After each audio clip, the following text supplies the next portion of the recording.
नमस्ते सबैजनालाई ह्यापी माघे सङ्क्रान्ति। देशमा भएका र विदेशमा भएका दिदी बहिनी र दाजुभाइहरूलाई सबैलाई ह्यापी माघे सङ्क्रान्ति। सो आज चाहिँ म माघे सङ्क्रान्तिमा मेरो चाहिँ बुढीले चाहिँ मिठो मिठो खाने परिकारहरू बनाएको छन्। सो अब म चाहिँ खाना गइरहेको छु, यता फोकस गरेर होइन। अब यो चाहिँ अब पुरी रहेछ होइन, अनि यो चाहिँ चुकौरी रहेछ, अनि यो चाहिँ हाम्रो के रहेछ भने लोकल कुखुराको मुटुवा, अनि यो झोल, यो भात, अनि यो चाहिँ मह, अनि यो चाहिँ पानी।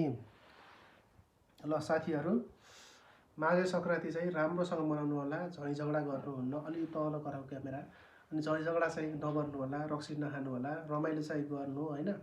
खासमा त आज त रेडीमा गएर नुहाइधुवाइ गर्छन् होइन, नुहाइधुवाइ गरेर पूजापाठ गर्ने हो क्या। मलाई अब सन्चो नभएर त्यही भएर म चाहिँ गएन होइन। मिल्यो भने भोलि साथीभाइहरू जाने प्लान छ, अब केटाहरू गयो भने जाने प्लान छ होइन। केटाहरू जाने हो, गयो भने चाहिँ गइन्छ।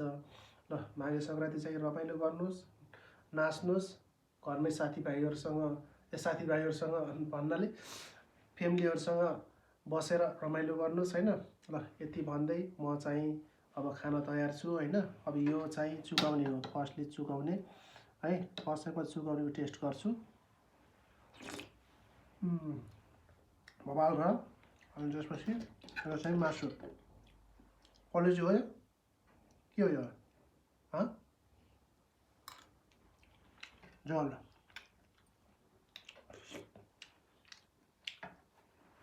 एकदम मिठो छ, खानेकुरा चाहिँ जो अर्ग्यानिक छ।